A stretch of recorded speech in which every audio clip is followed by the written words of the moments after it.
And today is my special guest, former UFC heavyweight champion, former King of Pancrase open weight champion, former world Nogi Brazilian Jiu-Jitsu champion, and in pro wrestling, he's competed in New Japan for Antonio Inoki's IGF promotion and Impact Wrestling. He's also done color commentary for New Japan and a whole lot of other stuff. The War Master himself, Josh Barnett. How are you doing today, sir? Doing pretty good. Well, it's an honor to have you on here. You're also one of the trainers of Davey Boy Smith Jr., who recently re-debuted in WWE. What did you think about that? Wasn't the total surprise. And I remember the first time he went to the WWE,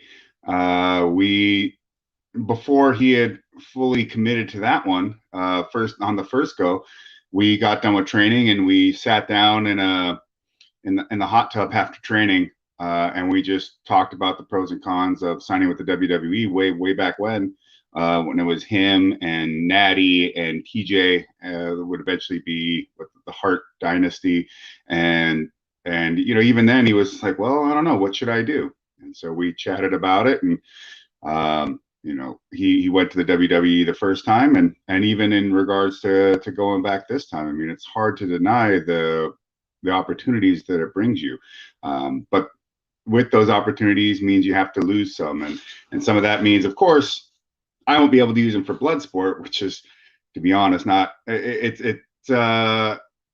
guess that's just a personal problem, but that's really not a big deal in the long-term scheme of things. But I guess the only thing that I would have thought, or the thing that really sticks in the back of my mind, is we had talked about putting him in the MMA ring, and he had interest, and I had a few places that had talked about, inquired. So I would have liked to have taken him through that whole process, but Harry's in a great place, so I know he's going to really make something of this next time here in the WWE. He had been training in MMA for years, I believe over a decade.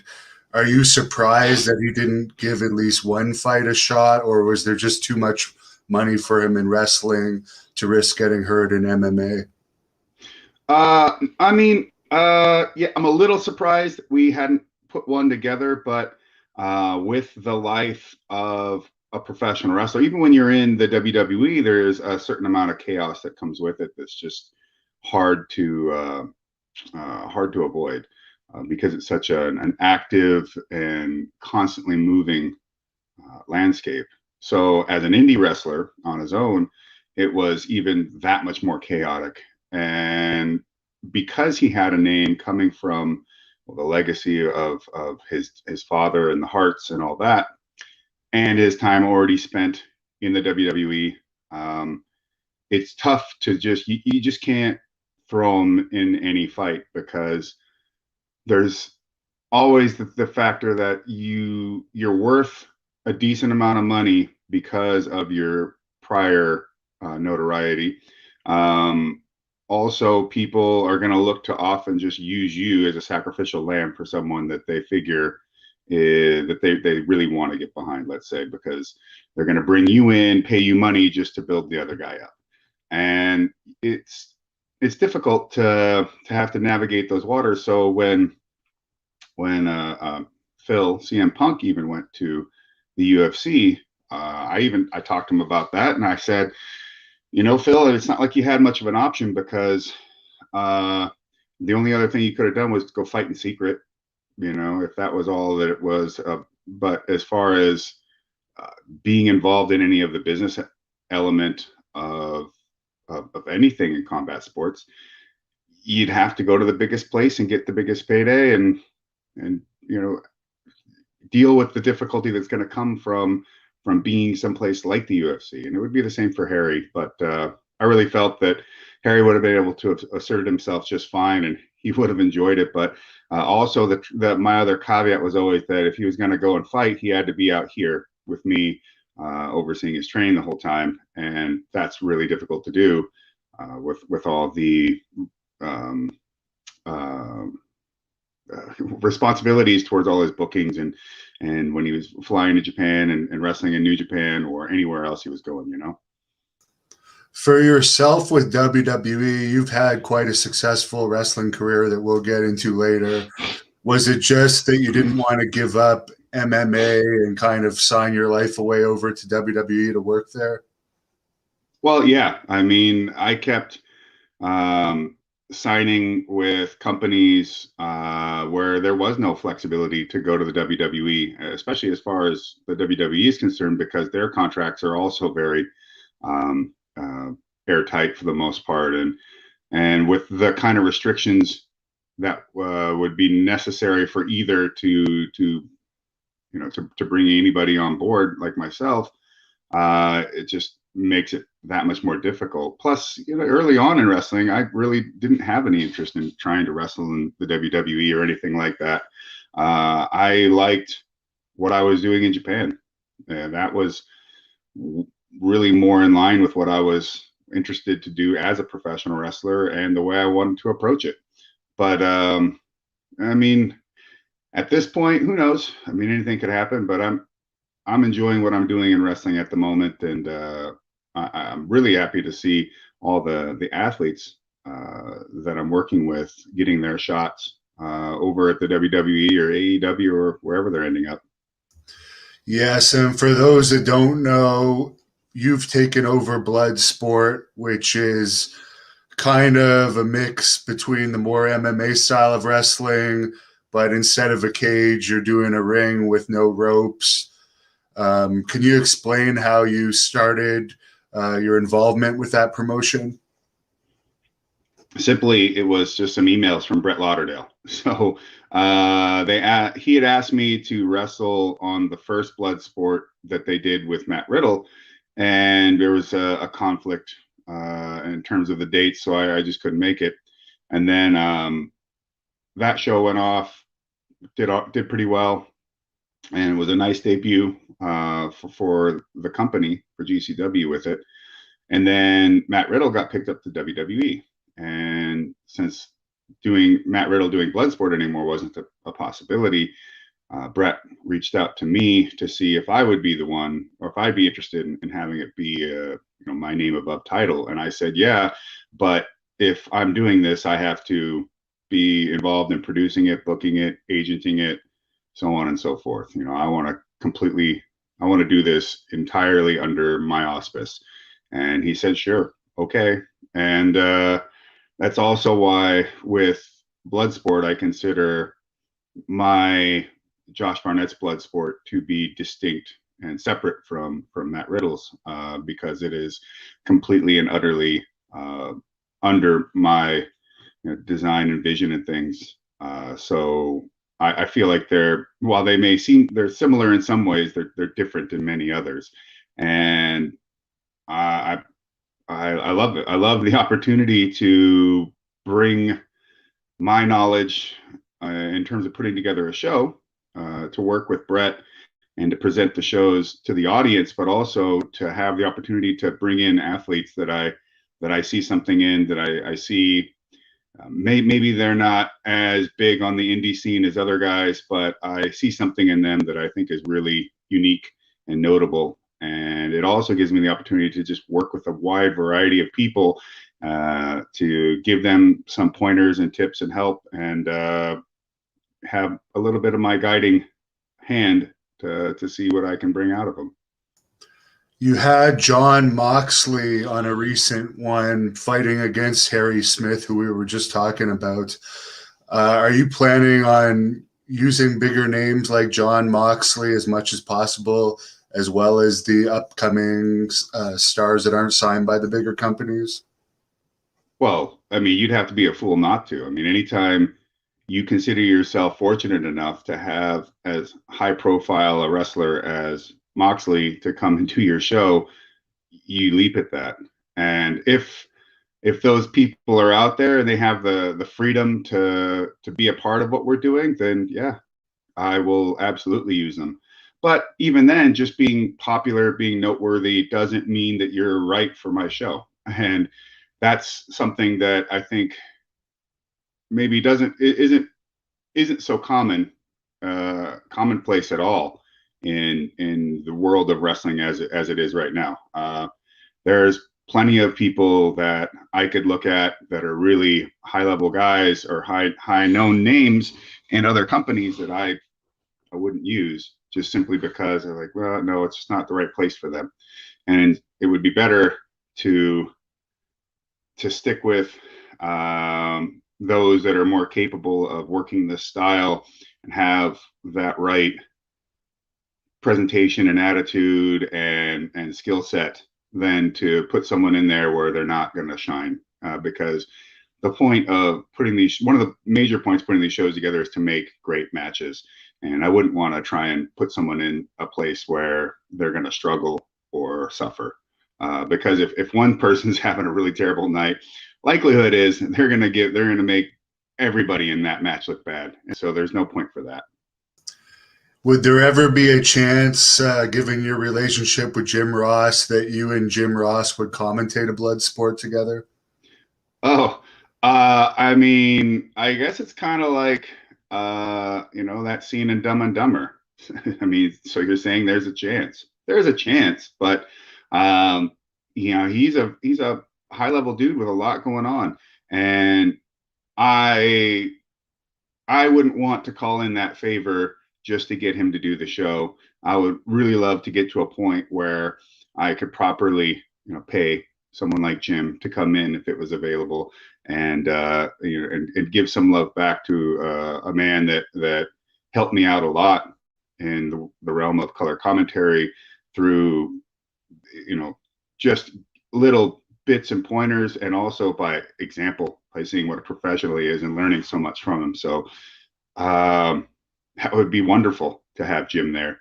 And we have been pretty fortunate that we have someone like Max Bretos from ESPN, well, formerly of ESPN, who also does Combate Americas, and he's a big wrestling fan himself growing up, and lending his professional services. And then last show, I had Bulletproof Blake Troop to come and sit alongside, who was doing a bunch of work with Dave Marquez and the Championship Wrestling from Hollywood, and he's also on that pro wrestling training path, and he's a former MMA fighter. So it was a great mix there, and we're still working on always trying to solidify our commentary. But with indie wrestling, we move, and we have to flow with what's available quite often. So hoping to keep Max along for the ride, and have a proper color commentary person. But yeah, Jim Ross is amazing. There's a fan on here that would like to know how it was working with Minoru Suzuki in Bloodsport. It was as easy as could be. Minoru and I go back a really long ways, all the way back to Pancras stuff, and also training and being on tour together in New Japan. And we had met each other once in a tag team match. It was me and I think Masayuki Naruse versus Yoshihiro Takayama and Minoru Suzuki. But otherwise, we've just been friends for a really long time, and we're of that Gotch lineage as well, so we have that in common. So putting that match together was a simple matter of, all right, I'll see you out there. That's it. We don't call anything. We don't structure the match. We don't figure out. We don't have spots put together. We just warmed up and just met in the ring. That was it. And it was as fun as you could imagine. Well, maybe most people wouldn't find it very fun to be in a ring with Minoru Suzuki, but I thought it was incredible. And if I get more opportunities to wrestle Minoru, I would in a heartbeat. He is fantastic, and to me, he's an incredible example of what an old school pro wrestler used to be. And I really appreciate him. Is it true with Bloodsport, if somebody doesn't necessarily want to lose, that you'll let them have a shoot grappling match to decide if the other guy could actually beat him, and if he could, you would let him go over? And has that actually happened? Yeah, yeah, I would. That would be something I would do actually, and I haven't had to put any of that into play at this point because most people are pretty amenable to my vision with what we're doing. Plus, I don't want anybody to lose for no reason. Generally, I mean, sometimes it could be just as simple as just making people flip a coin. Uh, or I do when possible try to think of things in the long-term vision, with having athletes being able to compete against each other more than once. But that is really tough to do because if they're not getting hired by AEW and New Japan or WWE, then it's tough to just be able to secure that next booking. To know, okay, well, when are we going to do our next show? Okay, let's solidify a venue. We got this going. Okay, now can we go get so and so again? It's like, oh crap. Well, no, they're actually going to be doing this show here and that show there, and so, well, I guess we'll have to work around it. But as far as I've not really had much trouble in the aspect of anybody having a problem with who goes over and who does and who does the job. But if it was of a particular contention, yeah, I'll just like, all right, shoot then, whatever, solve it. There's quite a few fans on here asking about, would you ever face Jake Hager in MMA or in Bloodsport? I know that I think he trained with you a bit at one point. Never. I've never even, I don't even think I've even met him in real life ever. Would I fight him? It would have to be just for an exorbitant amount of money and nothing else, because I get nothing out of beating him. And Bloodsport, I don't know. I mean, that'd be up to him. I mean, I'll work with anybody, and I am not angling for anything from him. The only thing I want is my fight with Fyodor. But beyond that, I don't know. I'm not here to ruin or really have any issue with Jake or his career, but he put himself in between me and something that belongs to me. So and also in a way that I didn't take very kindly to. That's that. And as for, if there comes a time he wants to wrestle in Bloodsport, I'll try to give him the best matchup I can, because there's no point, regardless of if I think he's an idiot or if I think he's amazing, but to try and make somebody look bad, or to not give them the best opportunity when that ring is available to them. Yeah, I believe there was some controversy a couple weeks ago where you had spoken out against Jake, who has been publicly campaigning to get that Fedor fight. I believe it's in October in Russia. And this is something that, as you said, you feel you deserve. Has there been any decision yet on who's actually going to fight him? And is it still in the realm of possibilities for you? And also, why don't you think he deserves it? Well, I don't know what the decisions, if any, have been made yet. I suppose we'll all find out. As to why do I think he doesn't deserve it? He's got 4 fights, and he's fought nobody of real note yet, which I don't blame him. He's just getting started. That makes sense. And it's not even to downplay his opponents that much, because they got to get their time to get their names out there and see what's made of them as well. But he insists that because he has more social media followers, that therefore gives him more credit to having a fight against a legend in the sport of mixed martial arts. But it doesn't exactly work that way. And I don't know even that what implied popularity that he has is actually going to translate into real numbers. The last fight he had in Bellator, wasn't it on the prelims as well? It wasn't even on the main card. so he couldn't have had that great numbers. I don't know. I mean, and I don't, I mean, that makes sense to me, and that's totally fine for someone in Jake's position.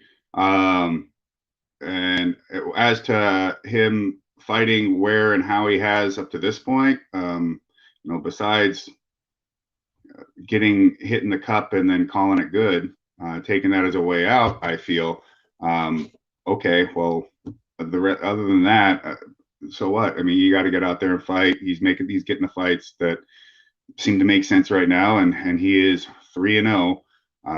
But 3-0 is a long way from 30 fights or winning world titles and all the things that come with all that kind of experience and success in MMA.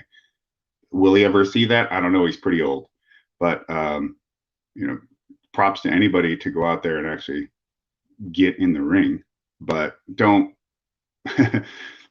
insult me and my peers who are not your peers. We are your elders. We are the veterans. We are the people. We're the guys in the locker room you would never fuck with.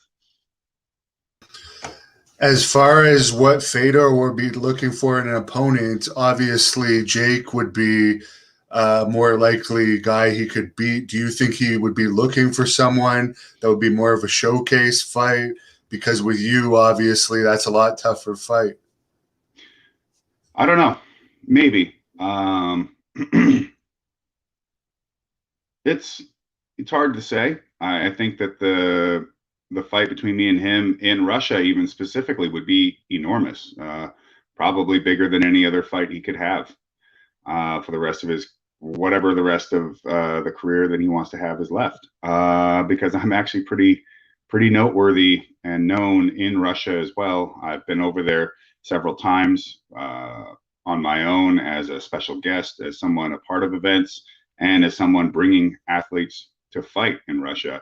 So this is a fight that even the Russian fan base has been waiting to see for a long time and would really love. But at the end of the day, it's up to Fyodor and his management as well as Bellator. So that's a lot of people making decisions. So we'll see where that ends up. There's a fan, Pubert, on here. He wants to know why you think Japanese MMA organizations are almost non-existent now. They're just almost non-existent to us. And that's only to those that don't know the proper, I say proper, they don't know the channels at which to get a hold of these shows and the stuff that they're doing. It's still out there. It's still going strong. Deep has not slowed down. Heat is a bit more infrequent, and they're based out of Nagoya. Shuto's still going. Pancras is still having fights all the time. Ryzen has been picking back up, but of course everybody's suffering from the effects of restrictions in the pandemic and all that, and that's done a real number on being able to put on events, period, outside of the UFC, which was able to spend a good amount of money to put together a program to get it going, but not everybody was afforded that option. So it's still good.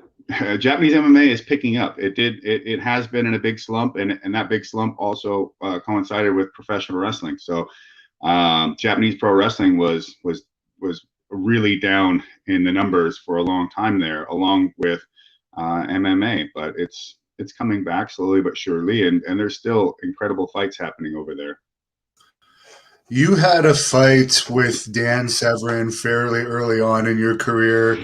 He's appeared in many interviews with me. I was wondering if you could share some thoughts on fighting him and his habit of taking a lot of fights with almost no camp.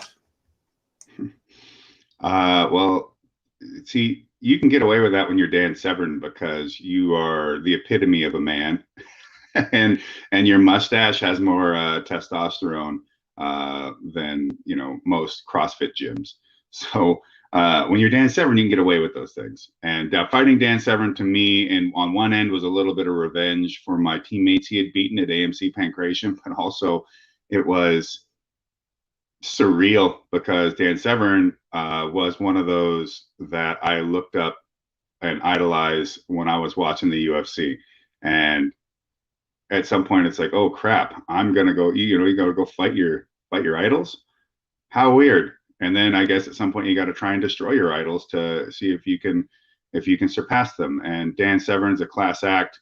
He's a badass guy. He was a monumental, absolute legend in mixed martial arts. The guy's got over 100 victories, fighting into his 50s. It's just absolutely insane that he could do that.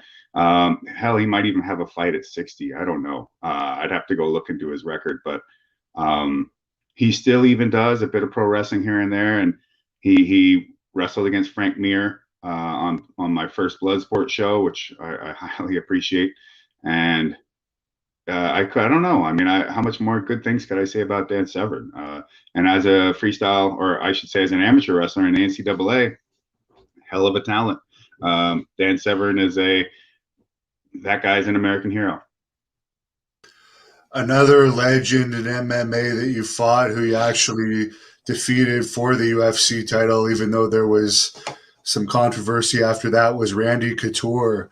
Could you talk to us about that when you became the youngest UFC champion at 24? It was a great moment, and I absolutely trained my ass off for something that I didn't even know was coming around, was even available to me, because to my knowledge, I didn't know whether or not I was even in the hunt for the title, even though I was on a winning streak and beating top guys. But yeah, I got a call. I think they were going to have him fight someone else. And then I don't remember, like 6 weeks or 8 weeks notice, maybe after having arthroscopic knee surgery, they give me a ring and ask me if I'll do it. And I said, yeah. And I trained as hard as I possibly could. The thing was, I just knew in my heart that what I could bring to the table was far more than what Randy had. But what Randy was really good at, you couldn't let him start implementing the control and the rhythm. Otherwise, you would just be fighting behind him the whole time. And so my thing was to just get my offense going as much as possible, no matter where we ended up. And I knew that eventually he would start playing behind. And once he started playing behind, it was going to be mine, and only a matter of time. And that's exactly what happened. So I won the belt, and it was an amazing moment. But a part of it felt like, well, yeah, I just felt like of course I was going to win. It just felt matter of fact, which was an odd feeling at the time. But in retrospect, it's just another thing, Randy being a Washington wrestler at that. So watching him, I remember fight Vitor and just thinking, holy moly, here's another Washington wrestler in the ring. And this made me think of my own path at that time and where I was striving to go. And I was elated to see him as a Washington wrestler out there representing in a way for all of us, and to then be able to share the ring with him was incredible. And I had helped him prepare to fight Pedro Hizo before, so we'd even trained together. And it didn't have anything to do with, there was never any personal animosity. It was just a fight. But I guess I should say, yeah, I'm pretty lucky to get to say that I fought Randy Couture, and I'm glad for that. When you went to Pride from UFC, how did you like fighting over in Japan compared to the US? And what was the pay differences like? Because I understand Pride actually paid more to a lot of fighters around that time. Yeah, the upper limits of what you could make in Pride were much higher than the UFC. But the UFC wasn't necessarily paying people, dog scraps or anything like that. They were paying good money to folks too, but the markets were just very different.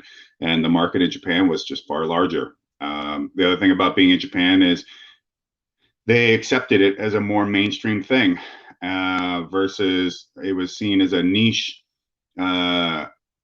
and even at times verboten kind of thing and taboo in America. Whereas in Japan, it was not. It was seen as sport that you would recognize from anyone on the street. And I like the 10-minute rules. I like the fact that you could soccer kick and knee the head of a downed opponent again. I love the more open, dynamic environment, but also it felt like you were in the F1 of mixed martial arts, and the best guys in the world were there, and especially in that heavyweight division. And so, if you wanted to be the best in the world, that is just where you had to be at the time. I guess around that time would have been when you first met Billy Robinson. Mm-hmm. How did that Well, connection happen? actually, I met Billy when I was over there with New Japan, which is where I started my foray into Japanese fighting and wrestling, was through New Japan Pro Wrestling. And I would go to the Snake Pit to see Miyato-san, and uh, Billy had been on vacation for a minute, but then when he came back, I got to meet him. We got along really well, and I just kept coming in, and he just kept having me. So as much as I was there, he would give me all of his attention and help me with any little thing he could. And even when I wasn't living in Japan anymore, but I was traveling there pretty much every other month, I would, if we're in Tokyo, I would do all my pre-fight finishing stuff at the Snake Pit with Billy. Um, it was again just like, you just never know where your life is going to lead you, and being able to have Billy Robinson as your coach for as many years as I did, and working with me was it's incredible. I don't know how you end up in these things other than just shoot your shot, and if you're lucky, it works out. So I'm really fortunate for that, and it was a really amazing experience. And through my friendship with Miyato, I met Billy, and through Billy and Miyato, I met Hideki Suzuki, who I've had the opportunity to wrestle as well as train over the years, and now he's in the WWE. And so, we just Billy's boys just keep showing up. I don't know if you've heard this, but there's a popular interview of Sergeant Slaughter online where he claims that he had a shoot with Billy Robinson and he mopped the floor with him basically in the AWA training camp. Have you heard this interview? And do you think there's any possibility that that could have actually happened? No, I've never heard the interview. No, I don't think it happened. What's wrestling without people overselling themselves? You also had a submission victory over Andrei Arlovsky, another MMA legend. Could you talk to us about that fight? Yeah, well, uh, strange. It was a good match. It was one long in the making. I was supposed to fight him for Affliction for the second card. Well, that's a whole nother story. I mean, I said to those guys, because I know for some reason this is still not that widely known, but I was a part of the formation of Affliction MMA from the first show. I actually booked some of the fights that are on that card, and some of the structure and production of that came from me. And athletes that were brought to that show came from me, like Fedor.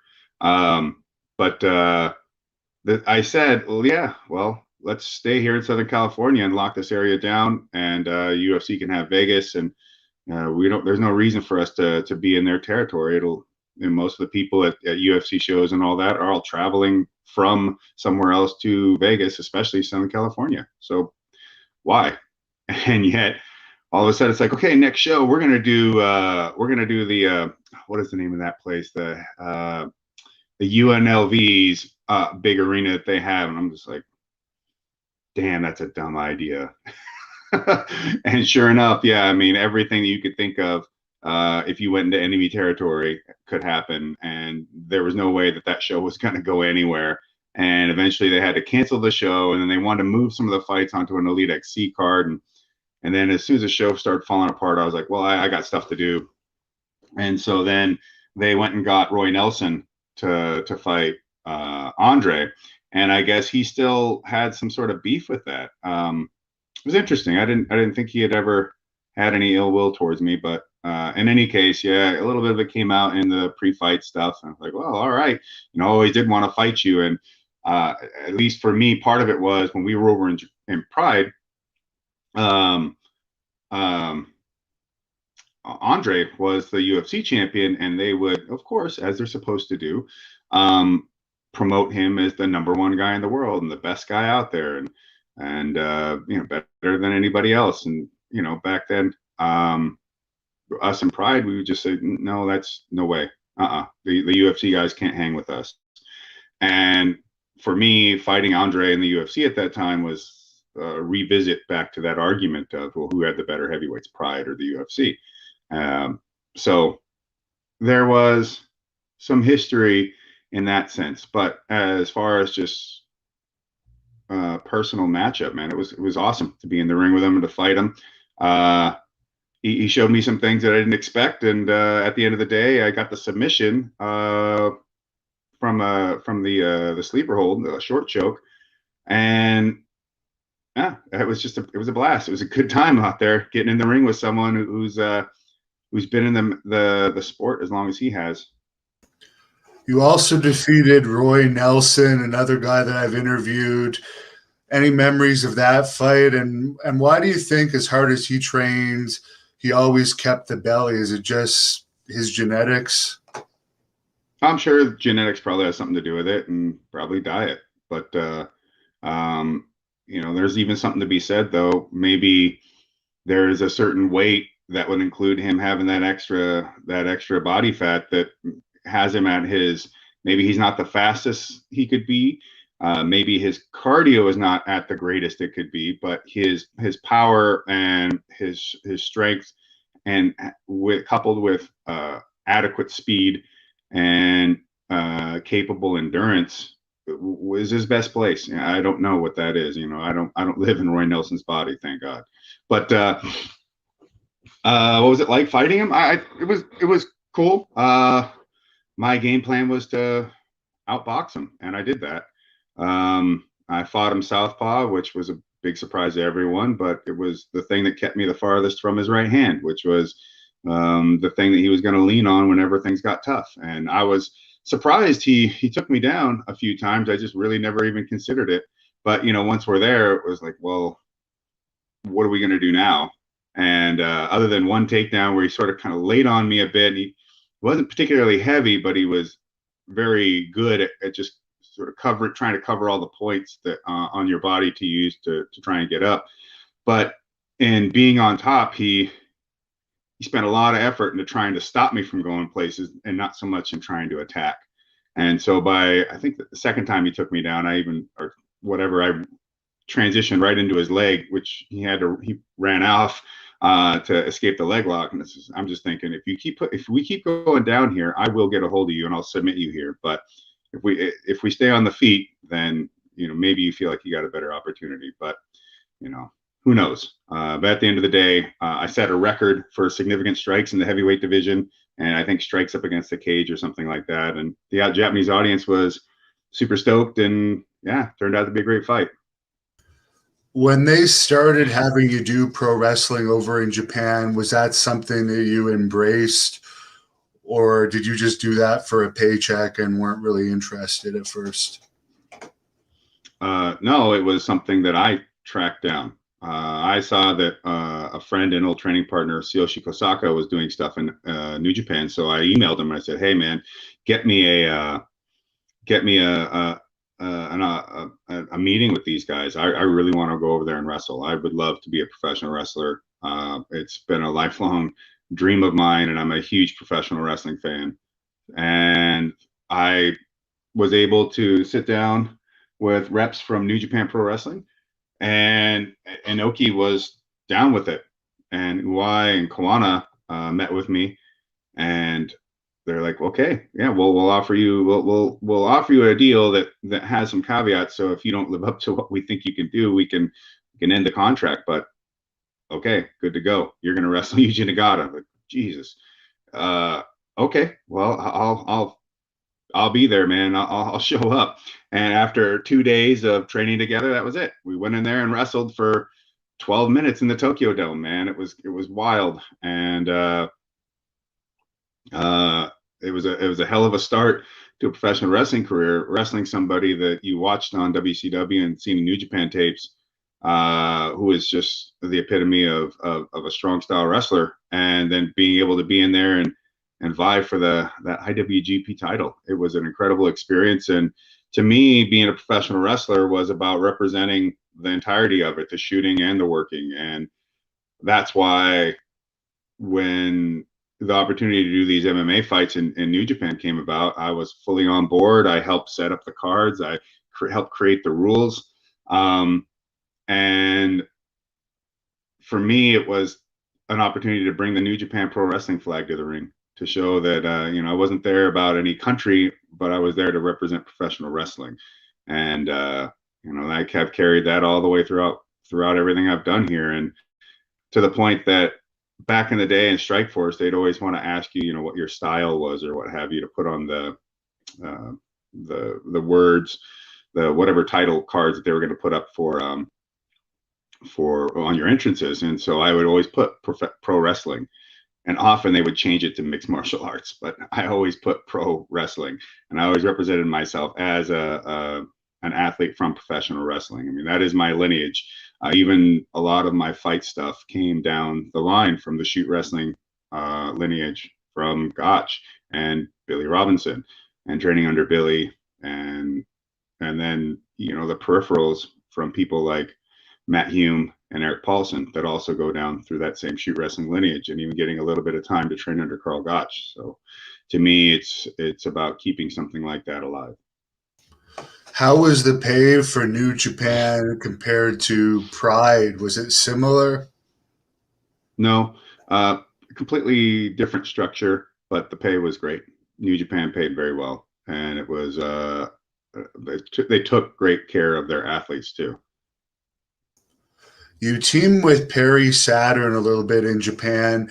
How was that? And have you heard anything from him lately? Because I don't think too many people have seen him over the past few years. No, I haven't heard anything from Perry for a very long time, but I was a fan of Perry Saturn's, seeing him in ECW and WCW when he was a part of the Eliminators, and then I think it was just him in WCW. Perry was great. He was such an easy guy to work with, always open to sharing his experience and his knowledge with me. And the other thing that was incredible is that he would ask me to teach him things at times and show him stuff, and like, okay, yeah, I'm a 24-year-old kid, but I do have a lot to offer in terms of wrestling. But to think that a guy who'd been such a veteran of the business would say, all right, yeah, no, I recognize that, show me some stuff. And it was incredible. And Perry was a great person to team me up with, to help break me into the sport and teach me things. And Mike Barton and Christopher Daniels helped out as well, just giving me pointers and helping me with different little things. And from there, being on tour, you get access to incredible talent. Every day when you can say, oh, well, Liger is training under me in catch wrestling and teaching me how to sell, and Yuji Nagata is talking to me and teaching me about his experience with Greco. We're training together every day, doing takedowns and wrestling drills, and he's teaching me about how to structure matches and different things. And Masachono is just coming in and, okay, here, I see you're kind of trying to run ropes. Well, here, let me show you. Perry Saturn's, here's how I whip a guy. And so it was awesome. And I have to believe that by how Perry perceived me helped, and how others would then perceive me and help me too. You wrestled Don Fry in the IGF promotion over in Japan. How was that? And also, when I interviewed Don, he said that the Japanese fighters would try and take advantage of him from time to time, and he actually got more hurt in wrestling than MMA due to that.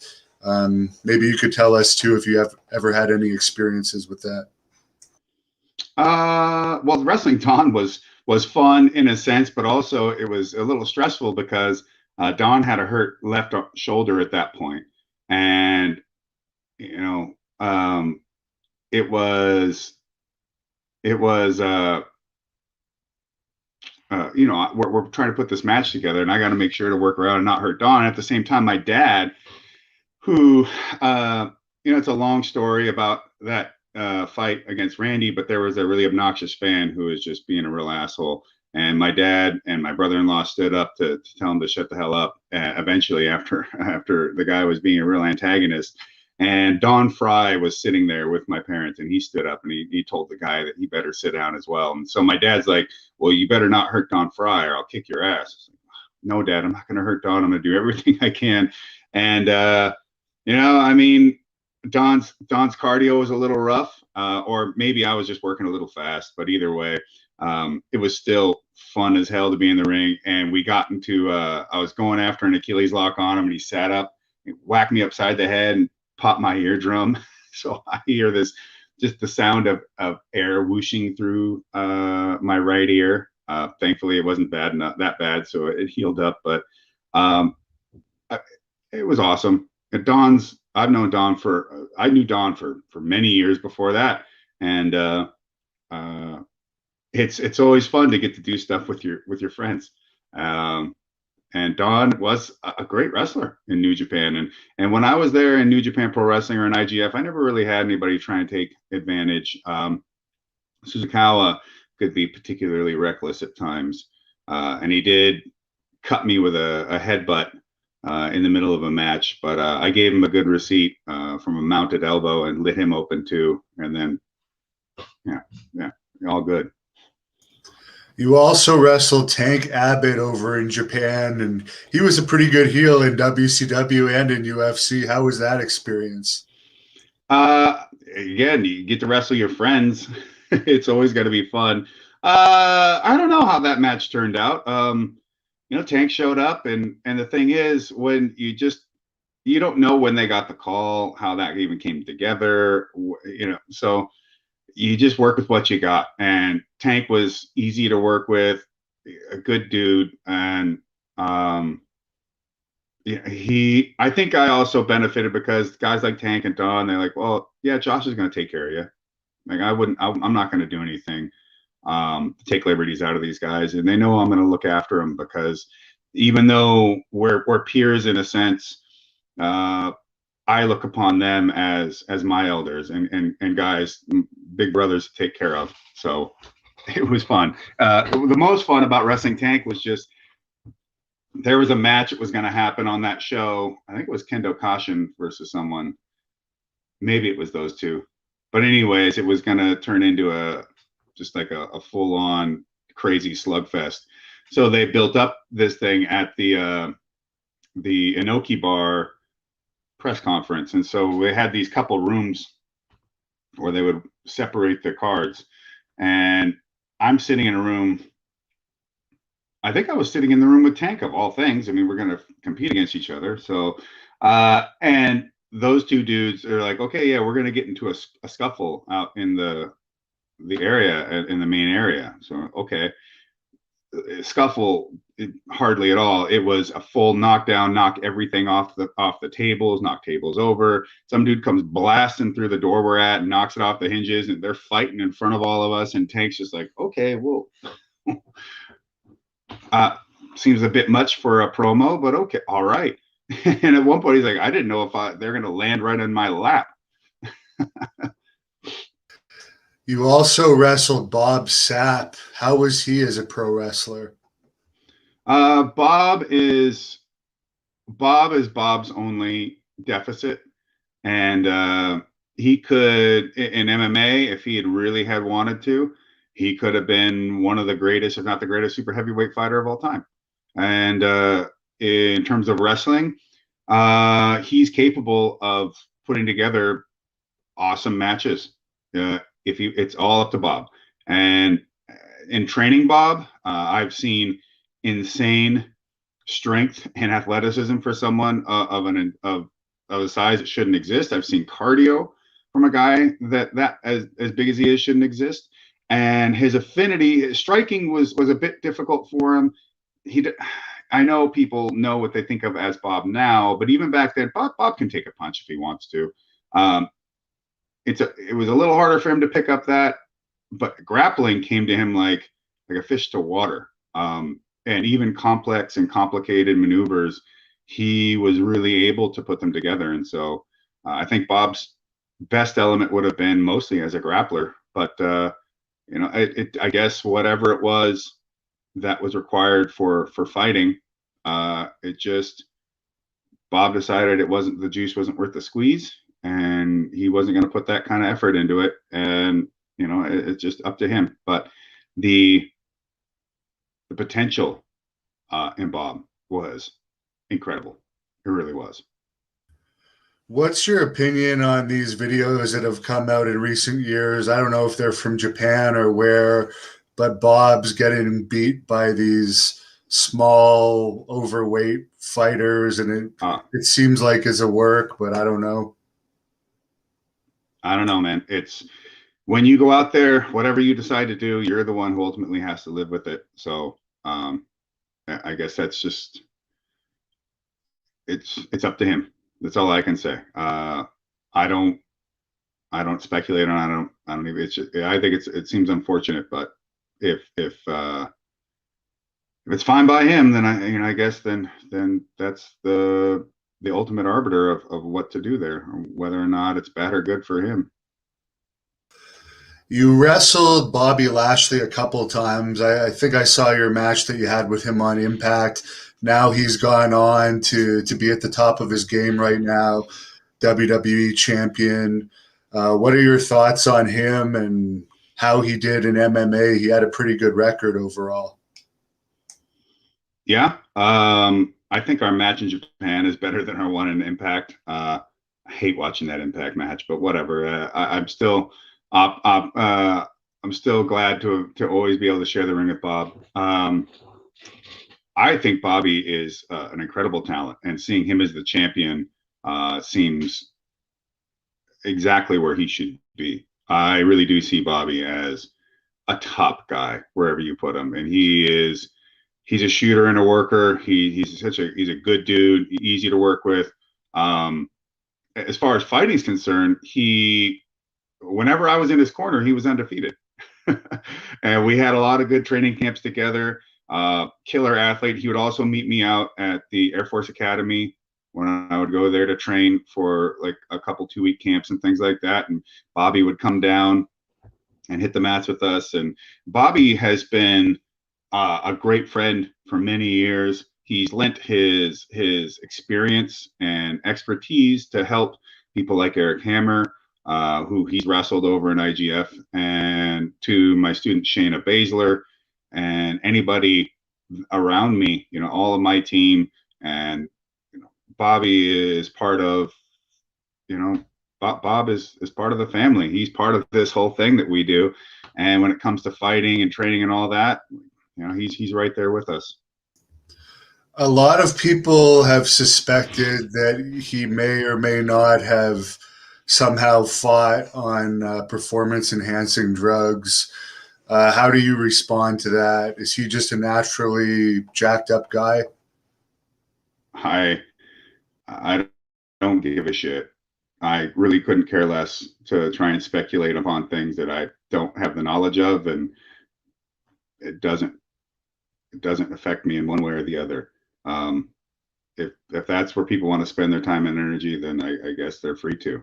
But I can say that he really loves the peanut butter jealousy burger from Slater's 50/50. Say that much. Loves that thing, and I don't blame him. And as strange as it sounds, putting peanut butter on a hamburger, on a cheeseburger, is actually really good. And one of your most recent fights, I don't know if it was your last fight or not, it may have been, was the KSW bare knuckle victory that you had. I think that was in front of a pretty big crowd. That KSW seems to be doing great for crowds. What do you think the secret is over there, and how did you like that bare knuckle fight? I loved it, and the fact that it was bare knuckle and traveling halfway across the world like some sort of 90s B movie or Street Fighter 2 character is exactly the kind of thing that encouraged me or influenced me to get into mixed martial arts in the first place. So doing something that brought the sense of adventure to it was exactly what I wanted. And I was really thankful to have a great opponent and a great place to have this fight. KSW, those guys, they took Khalidov to Dream or Sengoku, and they had the owners had been to Pride shows, so they took that element from how the shows were produced, and then they what would you call it? They localized it to the Polish audience, and it has done incredible things for them. They are one of the top promotions in the world, and they're having some of the biggest gates out there.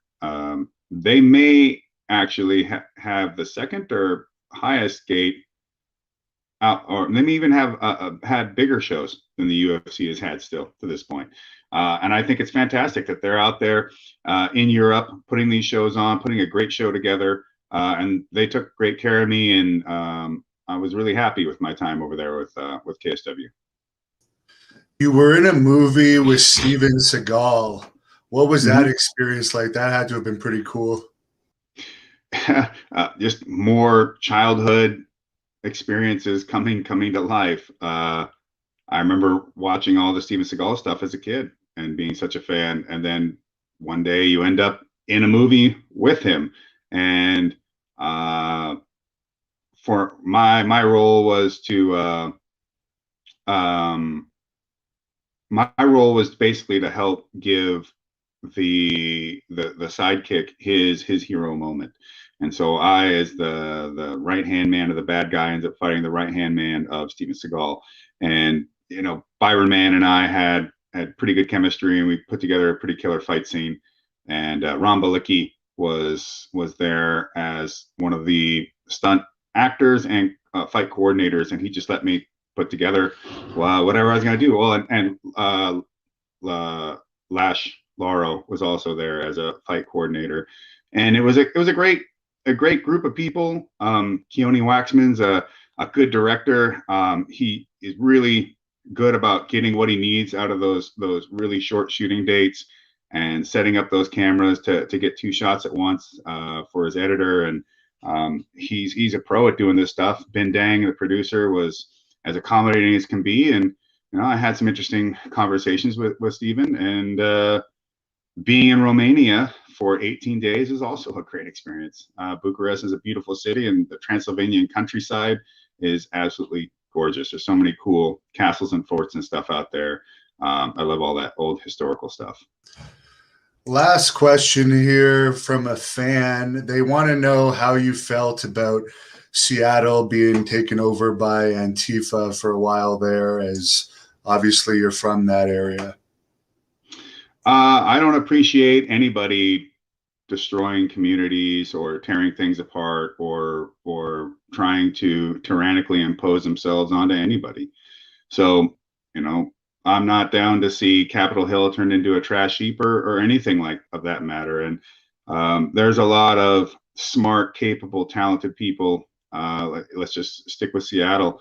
That we could be doing a whole lot better than how things are going as it is over there. And I'm not seeing much in the way of what anyone would call progress in that city. I just see entropy, and that's unfortunate. But I think that the Northwest has a rich history from the people that came over there and settled it and built up some of these massive cities and structures with the logging industry and other things like that. But we have a deep Native American lineage to incredible tribes out there, some that were never colonized and never conquered.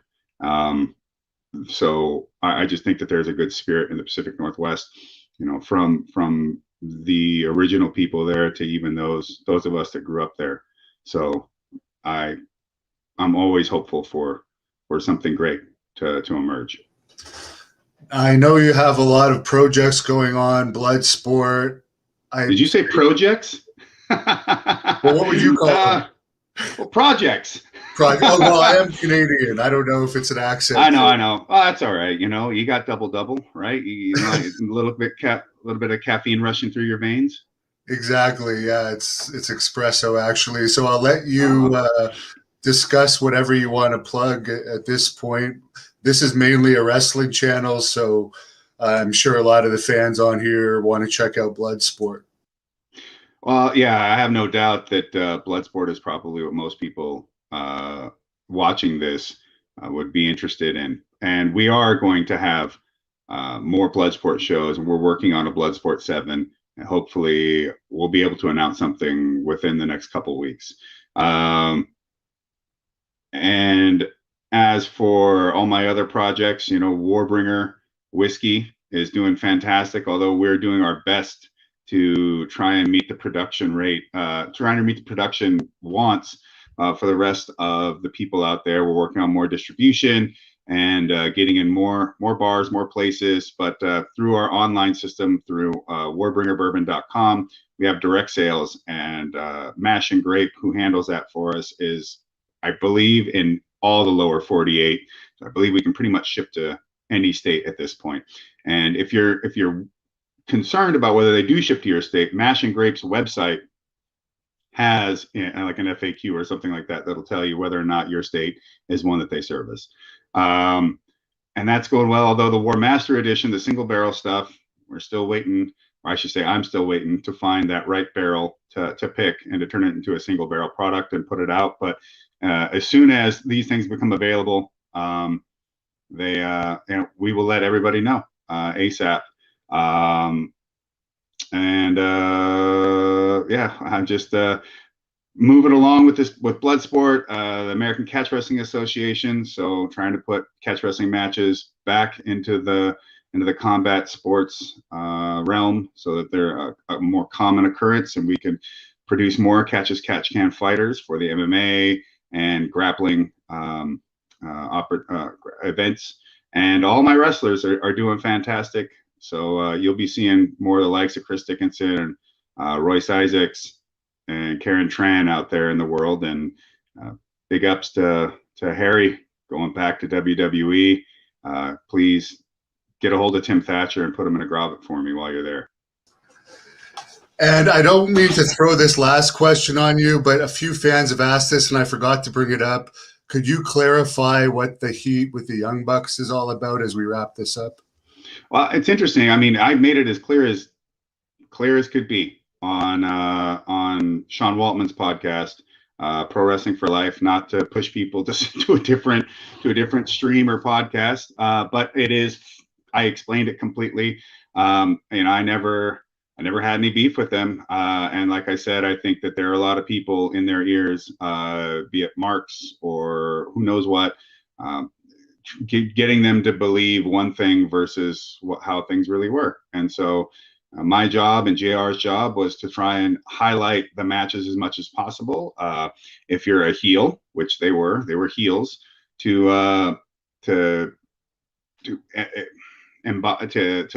amplify what made them heels and why they were bad guys, and also to help so that when the heroes overcome the heels, the faces win, then there's more meaning to it. But at the same time, we weren't there to make them look bad or to seem bad. I think that's all in their head. And I don't know, maybe it was something that they created for themselves. I'm not sure. But I can say this, that they've never, ever, not once, ever come up to me and looked me in the eye and had anything to say. Not a complaint, not an ill word, not the closest thing that would be I'm sitting ringside with JR while they were in the ring and Matt Jackson John at me from the ring while in the middle of their first US live show in Long Beach. And I'm just like, well, all right. I mean, kind of cowardly, but I don't know, man. Something spun up with them in a way that makes them want to act out in such a manner. So don't know. I mean, They always could have came up and just talked to me.